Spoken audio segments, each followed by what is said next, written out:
The ceremonial hall of eternity's crown felt like it had been designed by someone who loved two things: impressing visiting diplomats and confusing them. The ceiling shifted constellations every few minutes, as if the palace were politely announcing, "The political mood has changed again. Please adjust your expectations accordingly." Owen Chase tried not to stare, but every time the stars rearranged themselves, he jumped a little, which likely convinced everyone nearby that humans were naturally skittish creatures. That wasn't helping his image. He already looked like someone playing dress-up in formal attire borrowed from an older cousin. He had arrived early, but apparently so had everyone else in the galaxy, judging from the endless rows of nobles, ministers, and delegates who had instantly filled every chair like territorial birds choosing branches. Owen edged through the crowd, trying to find even one empty seat, preferably one that didn't glow ominously or broadcast its historical significance. Every time he spotted a chair and moved toward it, some shimmering barrier flickered into existence, preventing him from sitting. Diplomatic seating spells. Great for protocol, terrible for people who just wanted to rest their legs. The palace staff said they existed to maintain the proper flow of political energy, which was a poetic way of saying, sit in the wrong place and you'll cause an interstellar scandal. He tried to act casual while scanning for somewhere, anywhere to sit. His movements, however, probably resembled a malfunctioning surveillance drone rotating in place. Delegates whispered as he passed, their long sleeves brushing the floor, their gemstone badges gleaming with family crests that probably had entire tragic epics attached. Owen caught snippets of conversation, none of which helped his confidence. Something about the human representative wandering without supervision. Something about poor thing. Something about bless his misguided bravery. He pretended not to hear any of it. He found an open chair near the high table and hesitated. It was suspiciously empty, like the galaxy had collectively decided this seat came with free misfortune. Still, his feet were killing him, and the shifting star ceilings weren't helping his balance. He took a step toward the chair, just one, and before he could decide whether sitting there was worth the risk, someone grabbed his wrist with the firm, undeniable grip of authority, wrapped in elegance. He turned and found himself staring into the striking face of Princess Selenia. Her blue skin glowed faintly under the hall's gold-tinted lights, and her long golden hair cascaded down her shoulders like strands of sunlight braided into silk. Her ears, long, tapering, beautiful in a way Owen wasn't prepared for, angled slightly as if reading the emotions of the entire room. She locked eyes with him with the intensity of someone who had already decided his fate and now needed him to catch up. Without releasing his wrist, she inclined her head toward the empty seat beside her. "Sit beside me," she commanded softly, but with the unmistakable tone of a person very accustomed to obedience. Owen's brain short-circuited, first because she was stunning enough to make time feel like it tripped over its own shoelaces. Second, because half the hall had turned to watch. Third, because she looked like the kind of royal who could order a fleet to fire with the same calm expression she was currently using to instruct him to sit. He lowered himself into the chair mostly because she was still holding his wrist, though he told himself it was because he was being diplomatic. The hall went silent for a moment, an entire galaxy's worth of judgment packed into the span of 5 seconds. Nobles exchanged glances that suggested Owen had just signed up for something dramatic, political, and possibly illegal. Owen offered a weak smile to no one in particular, the kind that said, "Hello, yes, I am fully aware I may have just ruined my career. Please remain calm." Princess Selenia finally released his wrist and folded her hands neatly, her long ears twitching slightly as murmurs spread. "You attract attention efficiently," she murmured without looking at him. "I think I attract accidents," Owen whispered back. "Attention is just a side effect." She let out a tiny breath that might have been a suppressed laugh, or perhaps a sigh of disbelief. If nobles hadn't been staring, Owen would have asked, but it seemed unwise to draw more attention. The high table shimmered with crystalline data displays and translucent menus that outclassed anything humanity had invented by several centuries. Selenia adjusted one with a graceful motion, and Owen tried not to flinch when the display immediately projected 10 languages at once. His translation implant scrambled to keep up, probably filing an official complaint with his nervous system. "You didn't hesitate," Selenia said quietly after a moment. "Most people do." "I thought hesitating might offend the chair," Owen whispered, then immediately regretted it. But to his surprise, she smiled. A real one. Not a royal courtesy smile. Her ears lifted slightly at the edges, softening her entire expression. I chose correctly, she said. Chose what? He asked, because apparently he was determined to dig himself deeper. A human. That didn't help his confusion at all, but before he could ask what she meant, the hall lights dimmed to signal the start of the summit, and the floor beneath them vibrated as ancient mechanisms awakened. Owen swallowed hard as the palace itself seemed to inhale, preparing to speak. He had no idea what he had just stepped into, but judging from the looks he was getting, everyone else did, and none of them thought he would survive it. Owen had never been this aware of people staring at him before. Normally, humans were the ones gawking at aliens, not the center of attention in a hall full of dignitaries who could probably declare a small war with the flick of a sleeve. Yet here he was, sitting beside Princess Selenia as if he belonged there, while nobles reacted with the same horror one might have when witnessing a diplomatic catastrophe unfold in slow motion. Across the table, a noblewoman subtly covered her mouth with her fan, though the fan was transparent, defeating the purpose entirely. Another delegate leaned toward his companion and whispered something that made both of them nod solemnly, as if Owen had personally insulted their ancestors. He pretended not to notice, a skill he had mastered after attending far too many interspecies briefings where humans were considered endearingly primitive. Princess Selenia didn't seem bothered. She sat straight-backed, regal, and absolutely calm, as if dragging a confused human into political danger was simply part of her daily routine. Her long ears shifted slightly with each new burst of whispering from the crowd, and Owen wondered if they were picking up commentary, like biological antennae. The idea made him nervous. His own ears were useless, practically decorative in comparison. You are fortunate, she murmured without looking at him. They are only whispering this time. Only, Owen said. Should I be worried about level 2, which I assume involves pointing and dramatic fainting? She angled her head in a way that suggested she was pretending not to smile. Level 2 involves an inquiry committee and several awkward lunches. Level 3? Level 3 involves someone writing a poem about the incident, she said, voice grave. A very dramatic poem. Owen winced. Nobody deserves that. The princess allowed a small breath of amusement. The whispering around them didn't stop, but it softened, like people were recalibrating their outrage to a quieter frequency. The summit's first session had begun, and the hall now shimmered with floating displays, holographic diagrams of trade routes, and rotating symbols representing alliances. Owen tried to focus, but half the languages displayed looked like someone had spilled ink across the projection. Selenia gestured toward one of the diagrams with a graceful flick of her wrist, her bracelets chiming softly. This is the vote rotation schedule. The upper houses will attempt to delay proceedings, claiming they need clarity. They will not need clarity. They simply enjoy delaying things. Some political traditions are universal, Owen said. My homeworld has entire committees dedicated to the art of doing nothing. I studied human bureaucracy, she said thoughtfully. I found it strangely comforting.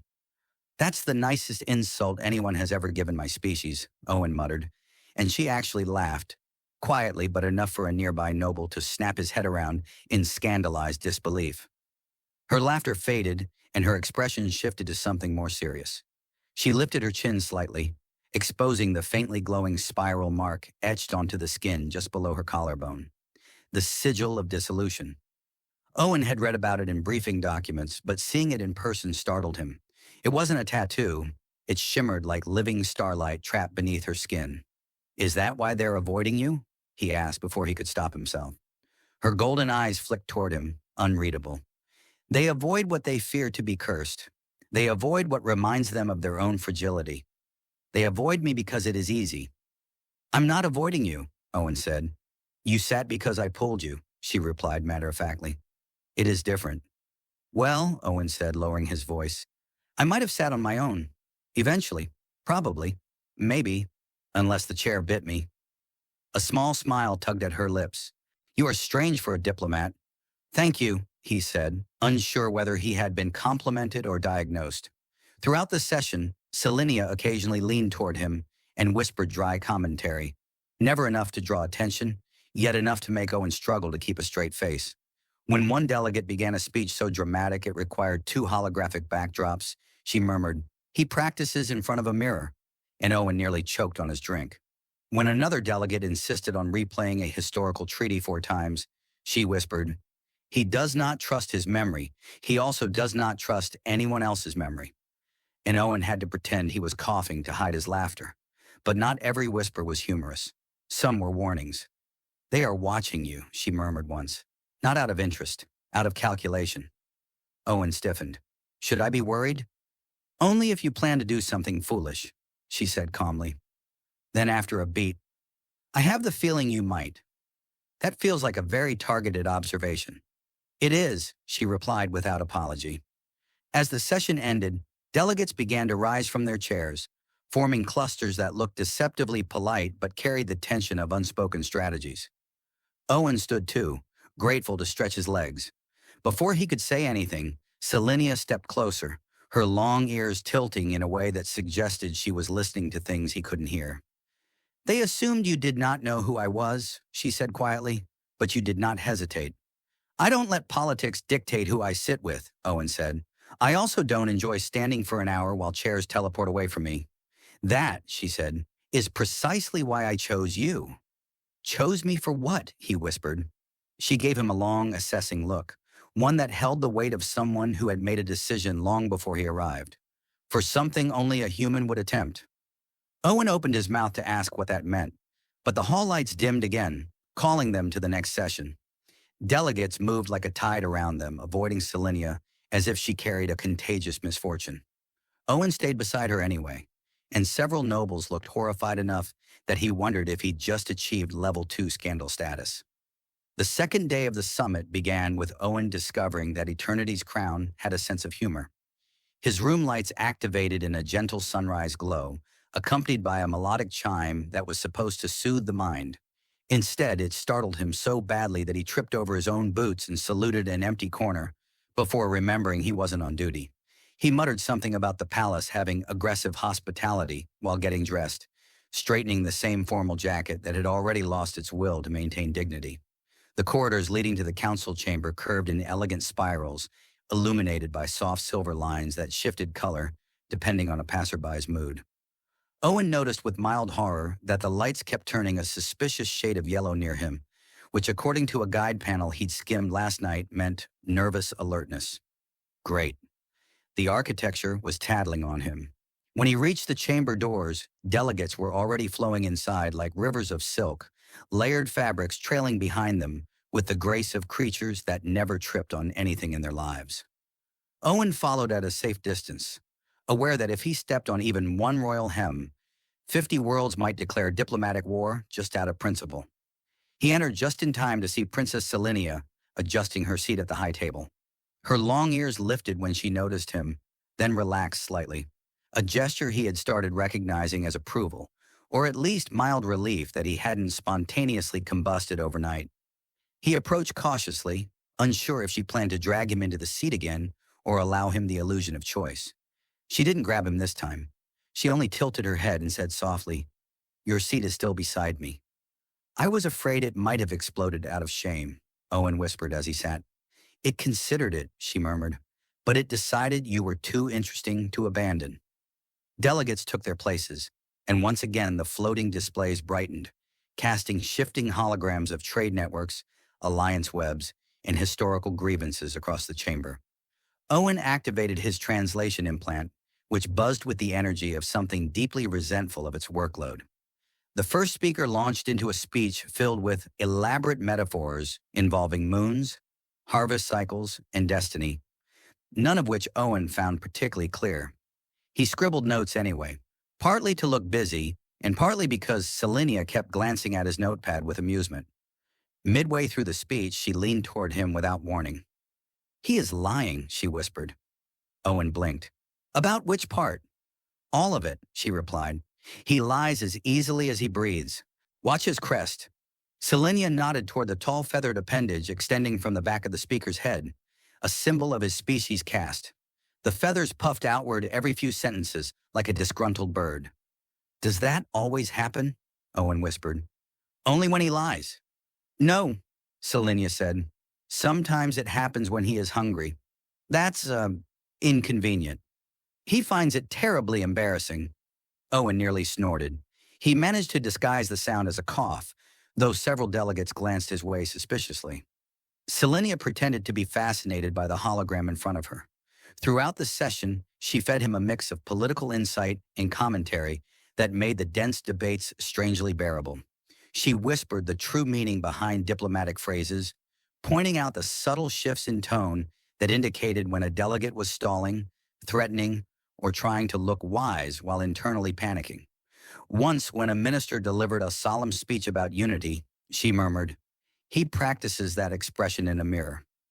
Near the end of the morning, a tray of refreshments floated between the tables, carrying crystalline cups filled with shimmering liquid.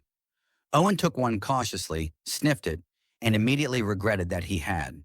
It smelled like fruit mixed with battery acid. "Is this safe for humans?" he whispered. "Yes," Selenia said, "though it may temporarily alter your taste preferences." "Alter how?" "You might crave mineral-rich soil for a few minutes." Owen set the cup down very gently. Selenia lifted her own with effortless grace and took a small sip, her golden eyes flicking to him in quiet amusement. "Coward," she murmured. "Practically a survival strategy," he replied. During a brief recess, Selenia stood from her seat, her posture shifting from relaxed to alert in a heartbeat. The change was subtle but unmistakable. Owen followed her gaze and saw a group of nobles watching her with calculating eyes. Their attention didn't linger on her long. They shifted it to him, not with curiosity, with intent. "Why are they staring at me like that?" Owen whispered. "Because they are trying to determine whether you are harmless or dangerously foolish," she said. "And which one am I?" Her ears tilted in amusement. "They have not decided." She started walking toward the balcony and he followed, trying not to look like someone being led toward a dramatic revelation. The balcony overlooked the endless rings of starlight around the palace, their shifting patterns reflected in Selenia's hair. She leaned against the railing, letting the cold glow of the stars wash over her. "You handled yourself well," she said at last, even when they whispered. "Most of the whispering wasn't about me," Owen said. "Some of it was definitely about the ambassador who sneezed so hard his badge fell off." She exhaled faint amusement, but then her expression softened, something quieter behind her eyes. "You truly do not treat me differently. Most pretend not to stare. You do stare, but not in the way they do." "What way is that?" he asked. "Like I am a catastrophe waiting to happen," she said. "Like my presence is a warning sign." Owen shook his head. "I've only thought you were a catastrophe twice." Her eyes widened. "Twice?" "Well," he said, "the wrist grabbing, and then the part where half the room silently judged me. But the rest of the time, you're just you." Her long ears angled upward, her expression unreadable for an instant. Then she said quietly, "That is why I pulled you toward me." "Because I'm bad at reading danger signs?"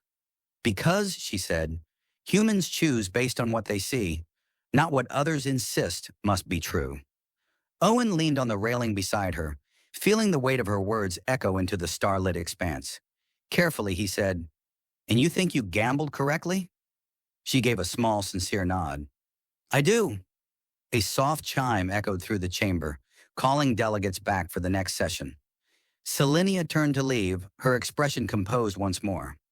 Owen followed, wondering why several nobles looked uneasy when they saw them return together. Whatever the answer was, he had a feeling he was about to find out. The third evening of the summit descended slowly over Eternity's crown, painting the palace halls in muted blues and golds, as if the building itself were settling into contemplation. Owen walked beside Selenia along one of the high corridors, the polished floor glowing faintly under their feet with each step. He wasn't sure if it was reacting to their presence or simply showing off, the way everything in this palace did. If a doorknob suddenly recited poetry, he wouldn't have been surprised.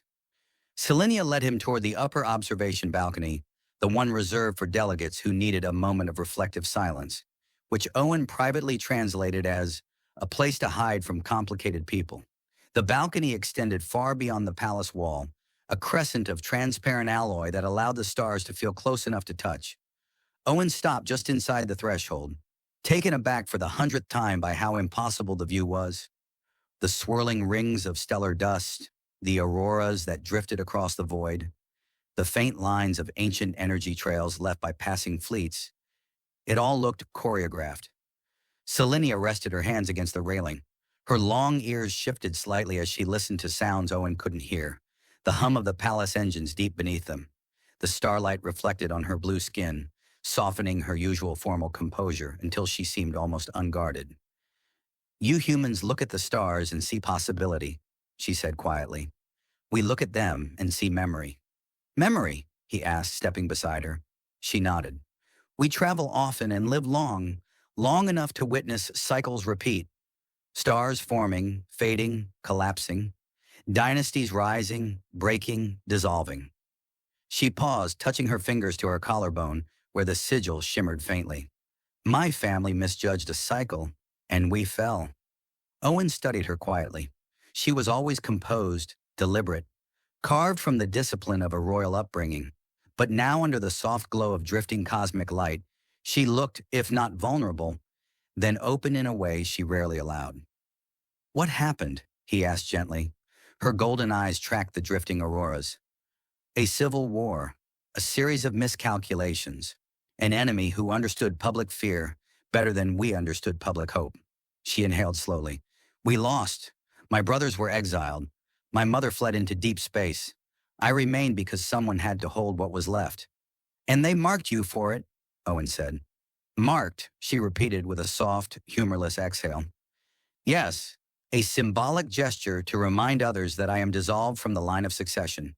A reminder to keep their distance." Owen leaned on the railing, trying to imagine what that kind of isolation felt like. But Selenia's tone wasn't bitter. It was analytical, as though she were breaking down a historical lesson. "That's a lot," he said quietly. "It is simply truth," she replied. "Truth is easier to carry than shame." He glanced sideways at her. "Still, sounds heavy." She tilted her head toward him. "Truth becomes lighter when spoken. You humans say this, yes?" "We humans mostly say things and then hope they make sense," Owen said. "But yes, that sounds like us." A faint smile touched her lips. A silence settled between them. Not awkward, not tense. Just present. The kind of silence where two people weren't hiding behind formality. Then Owen, unable to stop himself, said, "So, back there, when you said you gambled on a human, what exactly did you think a human would do?" "Something inconvenient," she said without hesitation. "That tracks," Owen admitted. "And honest," she added. "That one is more surprising. And direct." "Now you're exaggerating." She gave him a genuinely amused look. "You sat beside me without asking a single question. You grabbed my wrist. You could have refused." "I could not have refused," Owen said. "You were very determined." Her laugh was soft but genuine. Several stars might have blinked in surprise. She shifted her gaze back to the void. "I watched humans long before you arrived.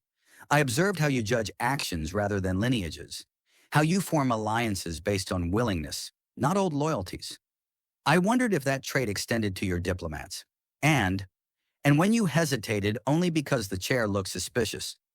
I knew you were exactly the type I needed." Owen covered his face with his hand. "Please don't tell anyone that was my reasoning. The chair really did look suspicious." Her long ears lifted with quiet amusement. "Your instincts were not entirely wrong. That chair has witnessed centuries of diplomatic catastrophes." "You're not helping," he groaned. She let the silence settle again, but this time, her voice softened. "You asked earlier why they treat me as if catastrophe follows me. It is because they have forgotten that catastrophe follows everyone. I simply survived mine in public." Owen's chest tightened at that. Without fully thinking, he said, "They don't have to forget, and you don't have to face everything alone." Selenia's golden eyes turned toward him, bright with something he couldn't place. "Why do you say that?" "Because you grabbed my wrist," he said, "and I'm still here." Her expression shifted, just slightly, enough for him to feel the moment settle between them like gravity. Below, soft chimes echoed through the palace again, calling them back. Selenia looked forward, her posture returning to calm, controlled elegance. "The next session begins soon." Owen nodded and stepped back from the railing, but just as they turned to leave, she said quietly, "Owen, thank you." He looked at her, surprised. For what? For not moving your hand away when I pulled you toward me? He smiled. Anytime. And though she didn't say another word, her long ears angled upward in a way he had learned to translate as something warm, something almost hopeful. Together they left the balcony, unaware that several nobles who passed them exchanged looks that suggested the political climate had shifted, and none of them knew what the new cycle would bring. By the fifth morning of the summit, Owen had become accustomed to the sensation of being watched. Not the casual, curious sort of watching. No, this was the intense, calculating observation of people trying to determine whether he was an idiot, a threat, or a deeply inconvenient combination of both.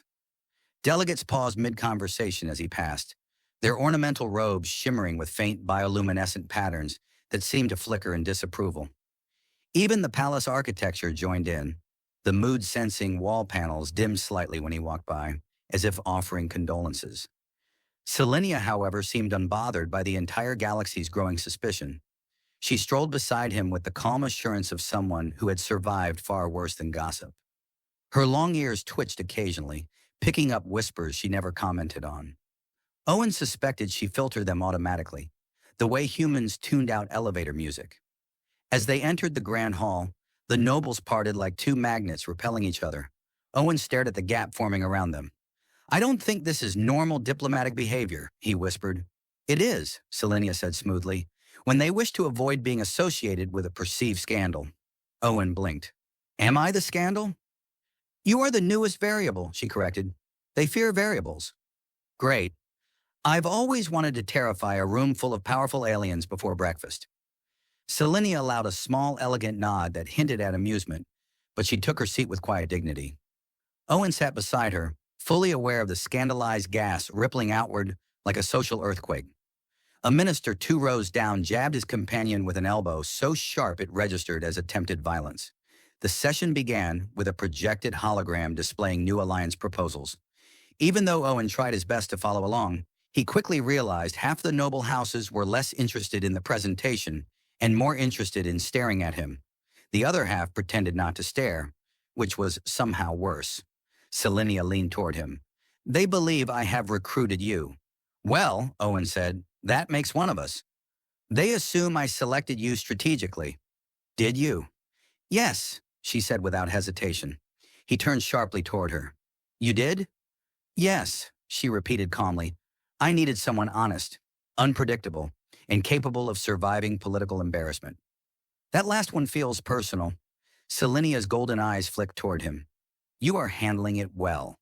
By internally panicking, Owen whispered, that is a form of resilience. Owen sighed. If only my academy instructors could hear this conversation.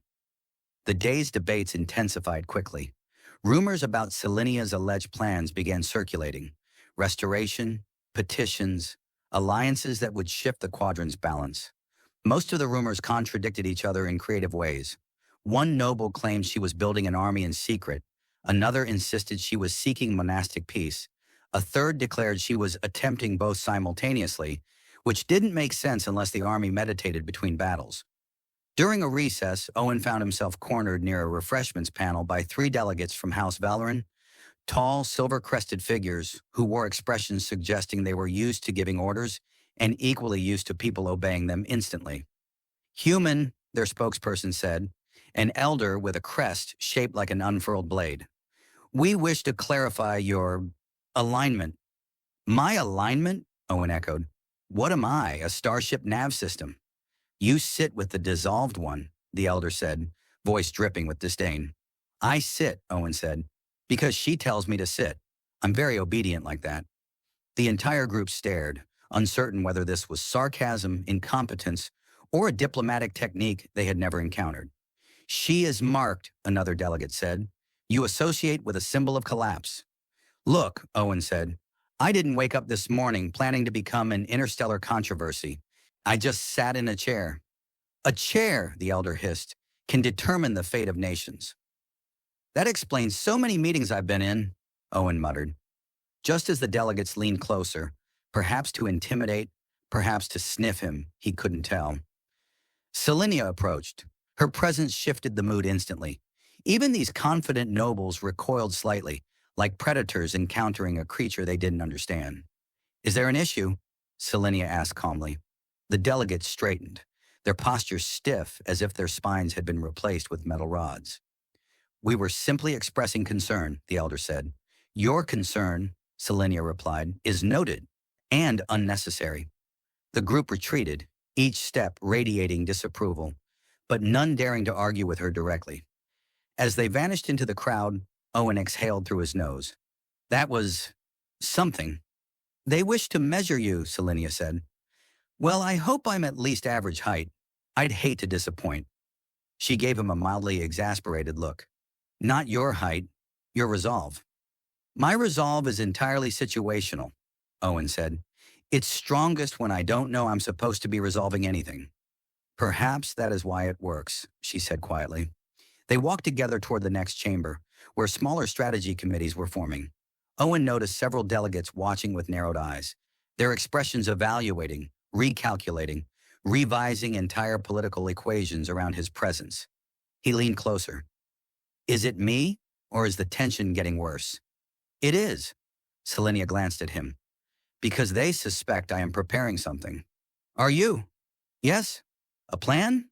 Yes. A terrifying plan? A necessary one. Owen swallowed. Do I want to know? She slowed slightly, meeting his gaze with surprising seriousness. You will know, but not yet. And until then, stay close, she said. Then in a softer voice meant only for him, I will not have them pulling you apart with questions you are not prepared to answer. He nodded, unable to ignore the warmth her words carried. They stepped into the committee chamber together. The room quieted instantly. Every eye turned toward them, toward her, toward him. Owen felt the shift, subtle yet powerful, the sense that the political storm was building, and he was now fully inside it. Still, he walked beside her. And though she didn't smile, her long ears tipped upward in a way he had learned to recognize. Approval, trust, and perhaps something deeper neither of them had named yet. The sixth evening of the summit carried a strange stillness, as if the entire palace were holding its breath. Owen followed Selenia down a quiet corridor he hadn't seen before, one that sloped gently downward and glowed with a dim violet light. The walls were lined with crystalline panels that pulsed rhythmically, as though the palace itself had a heartbeat. Owen wasn't entirely convinced it didn't. Where are we going? He whispered. To speak without ears listening, Selenia replied. Owen glanced around nervously. Are the walls alive? Not alive, she said. Merely attentive. That does not make me feel better. She gave him a faint look of sympathy. You will adjust. Humans adapt quickly. It is one of your more charming qualities. Thank you, he said, trying to sound dignified. I also make excellent sandwiches. She paused mid-step and blinked at him. Is that a diplomatic skill? Only in dire emergencies. The corridor opened into a dim chamber, lit by soft floating spheres of light.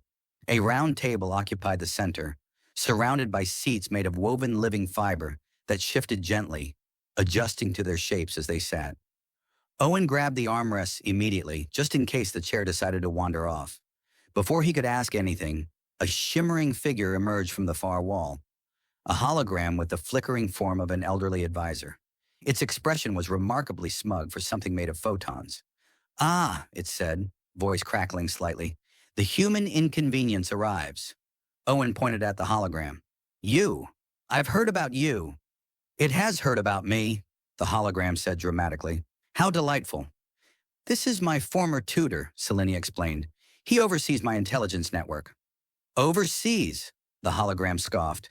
I am the network, a masterpiece of strategic memory and cultural analysis, reduced now to babysitting organics. Don't antagonize him, Selenia murmured. I am not antagonizing, the hologram said. I am merely observing the human's structural fragility. Owen narrowed his eyes. You're doing it on purpose. Selenia cleared her throat before the hologram could respond. We are here because there is something you must understand. The lights dimmed. A projection blossomed above the table. Lines of shifting colors, symbols Owen didn't recognize at first, then gradually began to interpret. Mapping routes, alliances, zones of influence. You're planning something big, Owen said softly. Not a restoration, Selenia said. Not a rebellion. Something new, something they will not anticipate. You want to build a new political structure, he said slowly. One not based on old dynasties. Her ears lifted slightly. Correct. The houses cling to lineage. But lineage failed my family. It fails many. I intend a coalition based on competence and shared purpose. Owen felt the weight of it then. The danger, the ambition, the hope. That's going to terrify a lot of people, he said. It already does, she replied. I have seen the whispers. They believe I seek my throne. That is nothing compared to what I truly intend. The hologram chimed in. Her new structure would destabilize centuries of aristocratic stagnation. Personally, I find the idea refreshing.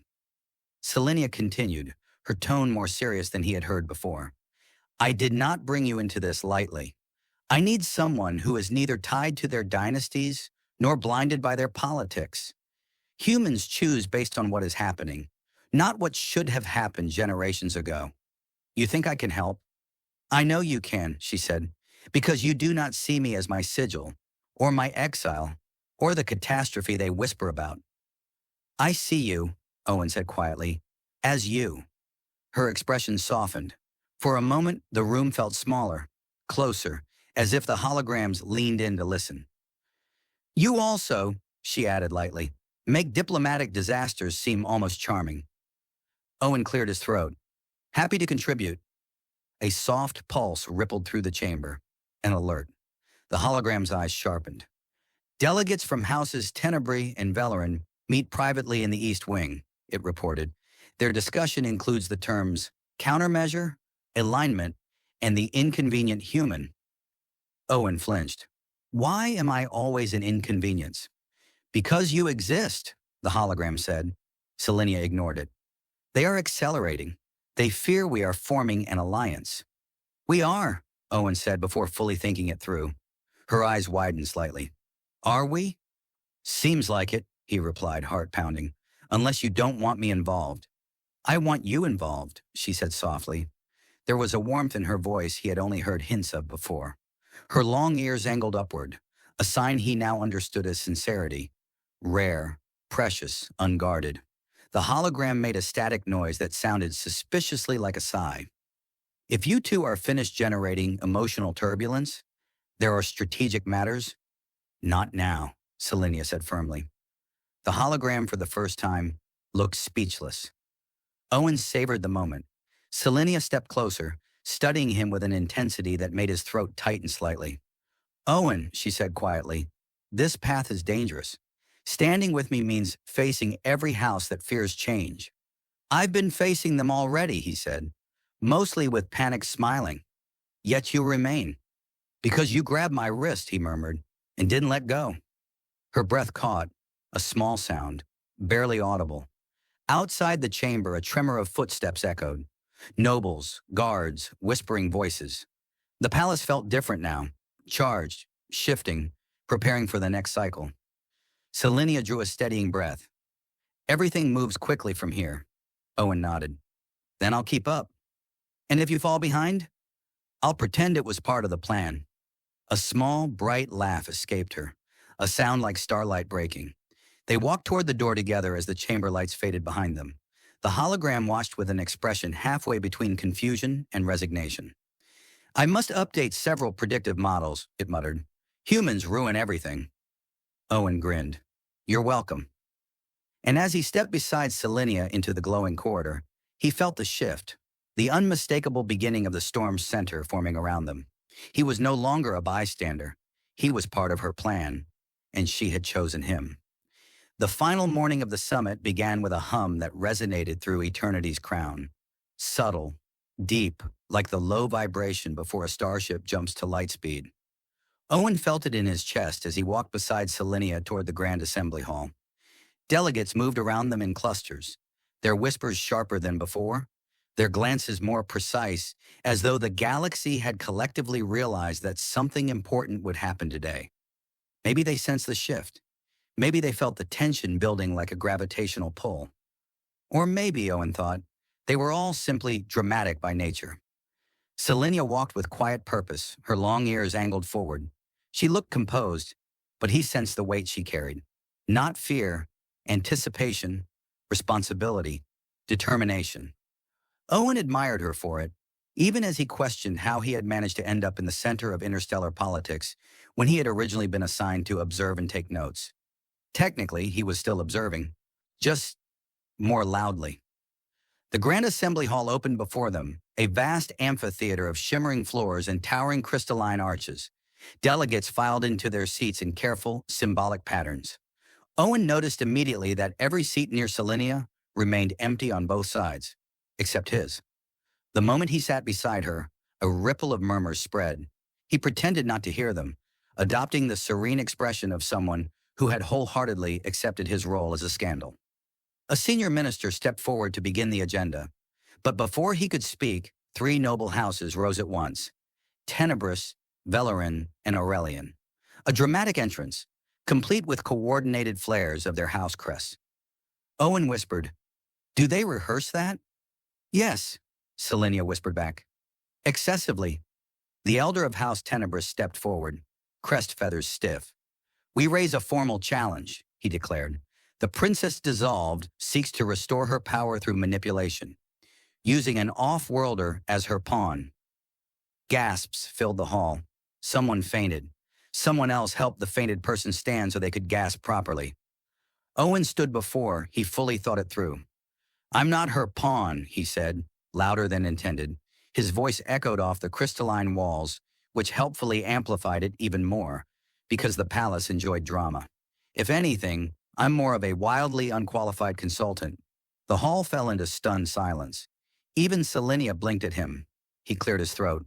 "What I mean is, Princess Selenia hasn't manipulated anyone. She's been honest, direct, and surprisingly patient, considering how many of you think chairs hold political power." An offended wave swept through the nobles. Owen continued anyway. "You're afraid she's here to reclaim a throne. She isn't. She told me herself. She wants something new, something better. A coalition built on merit, not lineage. On competence, not pedigree." The ministers exchanged uneasy glances. The hall's crystalline acoustics made their muttered consultations sound like bees debating ethics. House Velerin's elder narrowed his eyes. "You speak boldly for one who knows so little of our history." "I know enough," Owen said, heart pounding. "I know she didn't give up after her exile. I know she didn't retreat. She observed. She studied. She adapted. Humans have a name for people like that." Selenia watched him intently. Owen finished. "We call them leaders." A low murmur spread, uncertain, shifting, thoughtful. Delegates who had avoided looking at Selenia now regarded her differently, as if recalibrating long-held assumptions. House Aurelian's matriarch stepped forward, regal and severe. "Why should we trust her vision? She bears the mark of dissolution." Selenia rose then, slowly with the grace of a star barely beginning to rise. Silence deepened. "I bear the mark," she said, voice clear. "I do not hide it, but I refuse to be defined by it. I lost my titles. I lost my home, but I did not lose myself, and I will build a future not shackled to the past." Her long ears lifted with strength, her posture regal in a way no sigil could diminish. "And I have chosen my first ally," she added, glancing at Owen. "A human, because humanity judges the present, not the ancestry, because humanity knows how to build from nothing, and because this one," she hesitated only for a heartbeat, "does not see me as broken." Owen felt his throat tighten. The chamber was utterly still. Then the holographic advisor, Selenia's tutor, manifested unexpectedly in the center of the hall. "As her strategic archive," it announced, voice magnified, "I confirm her analysis is more stable than the projections of these noble houses by a margin of 87%. "Nobody asked you," House Tenebris snapped. "I do not require permission to be correct," the hologram replied. Several nobles groaned. Owen exhaled a laugh before catching himself. The assembly shifted. Ministers and delegates leaned toward each other, whispering furiously. The atmosphere thickened, then slowly melted. Attitudes changed, not dramatically, not all at once, but like a ship altering course degree by degree. Finally, the presiding minister stepped forward. "The council recognizes the princess's proposal for a new coalition," A vote will be held. The vote unfolded in shimmering layers of light. Symbols flashed above each delegate. Owen watched with his heart in his throat. When the final symbol faded, the minister turned. Motion passes. A breath Owen hadn't realized he was holding escaped him. Selenia's ears lifted, and she inhaled sharply, a silent, private exhale of relief. But the hall erupted. Some cheered. Others argued. A few fainted again. Owen leaned toward her. Did we just shift the political trajectory of multiple star systems? Yes, she whispered. Did I help? Yes, she said, and her voice softened in a way that struck him deeply. More than you know. When the assembly finally adjourned, Selenia led him to the balcony once more. The stars were calm again, the void glowing with soft hues. She turned to him, golden eyes warm. You changed my future, she said. You changed mine first. Her long ears tilted upward, a quiet smile tugging at her lips. You were inconvenient, she murmured. I specialize in that.